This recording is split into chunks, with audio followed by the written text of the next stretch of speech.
Bom, turma, nós estamos de volta. Vamos fazer um segundo vídeo a respeito de uma revisão de estatística que nós estamos fazendo. E vamos começar com as medidas de dispersão. Então, vou dividir minha tela com você aqui. Medidas de dispersão. São essas medidas aqui embaixo, ó. Amplitude, variância, desvio padrão e coeficiente de variação. Ok? Vimos um conjunto de valores, pode ser convenientemente sintetizado por meio de procedimentos matemáticos em poucos valores representativos, média, mediana e moda. Para qualificar os valores de uma dada variável, ressaltando maior ou menor dispersão ou variabilidade entre esses valores e suas medidas de exposição, a estatística recorre às medidas de dispersão ou de variabilidade. Então, um conjunto de dados, ele pode apresentar, ele sempre vai apresentar, né, variabilidade. Então, agora nós vamos medir, nós vamos apresentar parâmetros para medir essa variabilidade, né?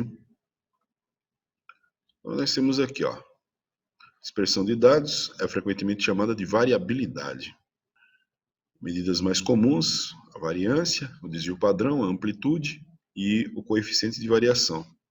Então, nós temos a dispersão na população, é uma forma de se ver o quanto os dados se afastam da média. Por exemplo, nós temos um vilarejo com 11 pessoas e essas são as alturas das pessoas. A média vai ser 149 centímetros, a mediana 152 centímetros, a medida que está no meio, se a gente fosse ordenar, né? E a moda também é 152, é o número que mais se destaca aqui, que mais tem maior frequência. O valor máximo é 170.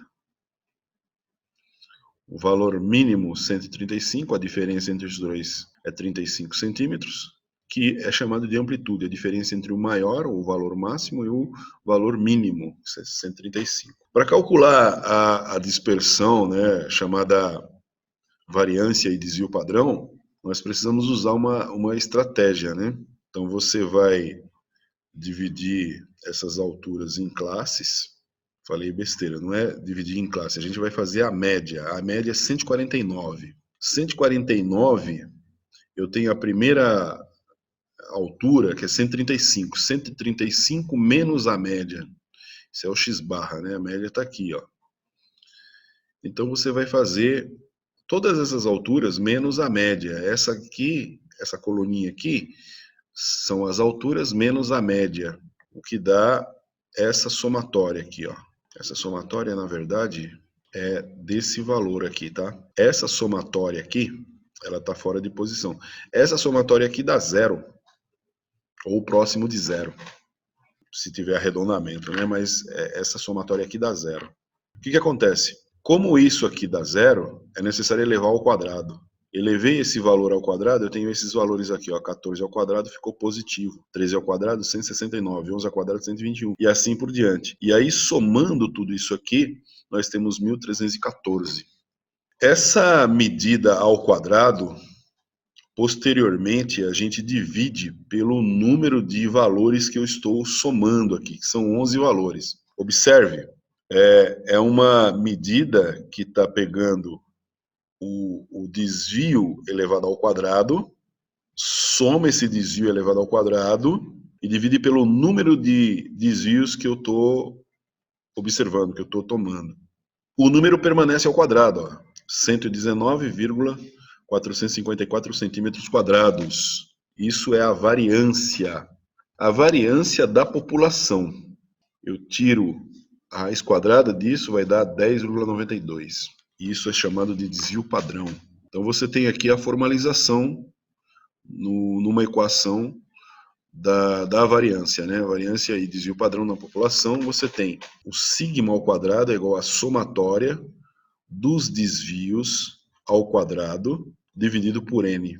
E o desvio padrão da população? Raiz quadrada da variância. Presta atenção que é da variância, então por isso que eu dividi por 11. Se eu estivesse fazendo o mesmo cálculo para uma amostra, a variância da amostra perde 1 grau de liberdade, né? Então você vai fazer a mesma coisa, a somatória do desvio ao quadrado dividido por n menos 1. E aí o desvio padrão vai ser a raiz quadrada da variância. Só que como é uma amostra, tem um grau de liberdade a menos, n menos 1. Ok? O desvio padrão é um modo de representar a dispersão dos dados ao redor da média. Então você tem a média, normalmente um conjunto de dados, ele é representado por essa curva aqui. Essa curva é chamada curva normal, ele representa a média, tem porções iguais dos dois lados. A curva A mostra uma dispersão dos dados maior do que a curva B. Por quê? Porque essa curva A está mais aberta, a curva B está mais fininha, vamos dizer assim. Logo, o desvio padrão de A é maior do que o desvio padrão de B. Coeficiente de variação. O desvio padrão depende da unidade de medida usada. Assim, um desvio medido em dias será maior do que um medido em meses. O coeficiente de variação expressa o desvio padrão como porcentagem do valor da média. Então, o coeficiente de variação vai ser 100, para dar a porcentagem, né? Vezes o desvio padrão dividido pela média. Quanto menor for esse coeficiente, mais homogênea é a amostra. Então, se esse valor, coeficiente de variação, estiver dentro da casa de 10%, está ótimo. De 10% a 20%, está bom. De 20% a 30%, regular. Acima de 30%, está ruim. Okay? Porque significa o quê? Que você está pegando e dividindo o desvio padrão, a variação, pela média. Está dando um número muito grande. Isso são as equações no Excel para você resolver esse bloco de temas aqui. E alguns exercícios para você fazer aqui. Daqui para frente vamos tratar agora um pouco, né, a respeito de gráficos, que são importantes também, assunto importante. Só que eu vou passar bem rapidamente isso aqui, porque todo mundo conhece isso. O gráfico é uma forma de apresentação de dados estatísticos, cujo objetivo é o de produzir, no investigador ou no público em geral, uma impressão mais rápida e viva do fenômeno em estudo. Então, ele tem que ter simplicidade, clareza e veracidade. Tem que ser, não adianta você mostrar números ou gráficos que não são reais, né? O gráfico é a forma geométrica de apresentação dos dados e respectivos resultados de sua análise. Existem algumas regras para a construção de gráficos, né? Os gráficos devem facilitar a interpretação de dados para um leigo. Não há necessidade de colocar títulos se estiver na mesma página da tabela que ele está representando, né? Colocar títulos se ele não tiver a tabela.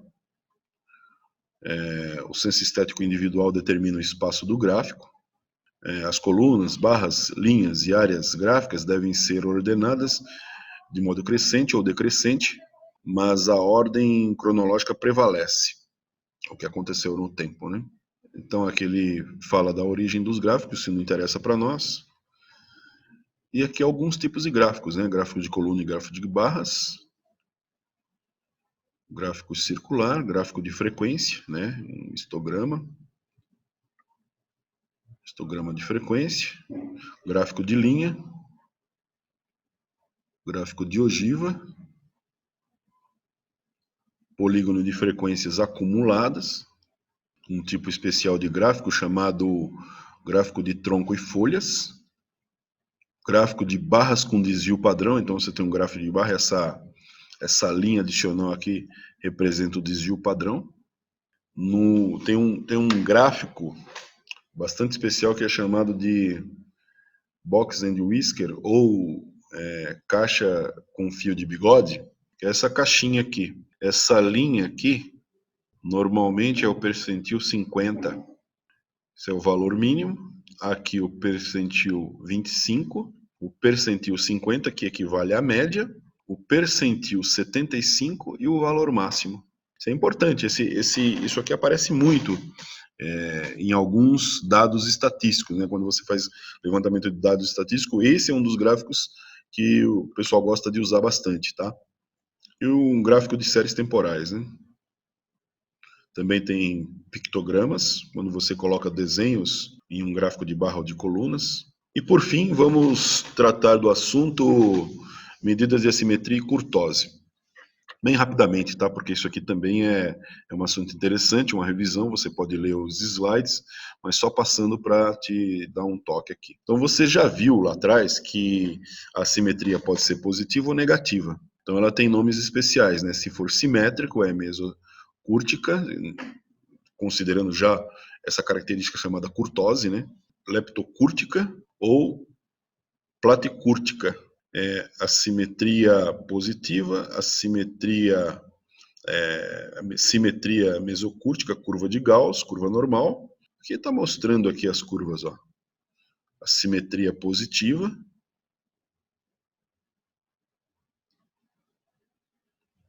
Simetria, quando ela é bem, parece um sino, né? Ela é bem igualzinha, né? A mesma quantidade de área desse lado e a mesma quantidade de área desse lado. E a simetria negativa, né? A cauda fica à esquerda, né? Esse lado aqui ele chama de cauda, né? De caudal, é mais curta desse lado. Ou é tombada para a esquerda ou tombada para a direita, né? Para quem está aí enxergando, para quem está vendo. O importante disso é a relação que existe com a média, a mediana e moda, que muitas vezes é interessante saber, né? Em uma distribuição simétrica, a média e a moda coincidem. Então você tem aqui, ó, numa distribuição simétrica, a média, a moda e também a mediana, né? Elas coincidem.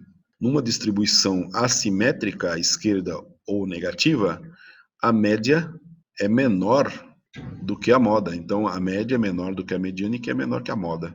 E numa assimétrica à direita ou positiva, que é essa aqui, a média é maior do que a moda. Então, a moda é menor que a mediana, que é menor que a média. Essa daqui, ó. Então, esse gráfico aqui, essa posição é importante guardar. Aqui um repeteco, coeficiente de assimetria. Então, você tem essa equação para medir a assimetria. A média menos a mediana dividido por S é igual a 3 vezes isso, né? É igual a o coeficiente de assimetria. Coeficiente de assimetria 0 significa que é simétrica, coeficiente positivo assimétrica à direita, coeficiente negativo assimétrica à esquerda. E aqui mais uma vez, tem também isso, ó, baseado no quê? Baseado nos quartis, né? Coeficiente percentílico de kurtose, isso aqui é importante. Esse coeficientezinho aqui é importante, aparece bastante em diversos cálculos e resultados estatísticos, né? Você precisa calcular isso. Então você tem que coeficiente percentílico de kurtose, ou simplesmente kurtose, vai ser o terceiro quartil menos o primeiro quartil, dividido por 2 vezes o percentil 90 menos o percentil 10. Então ele está relacionando. Se isso tiver 0,2, 26, praticamente 26,3%, a curva é mesocúrtica. Se estiver abaixo de 0,26, é leptocúrtica. E se estiver acima de 0,26, é platicúrtica. Ok? Paramos então nessa parte aqui, onde vamos entrar em probabilidades. Esqueci de mencionar, tá? Essas daqui são as fórmulas para você trabalhar com kurtose no Excel, e distorção, assimetria, essa fórmula aqui. Bom, depois a gente entra num próximo vídeo, a gente entra nessa parte aqui, ok? Muito obrigado pela atenção de todos.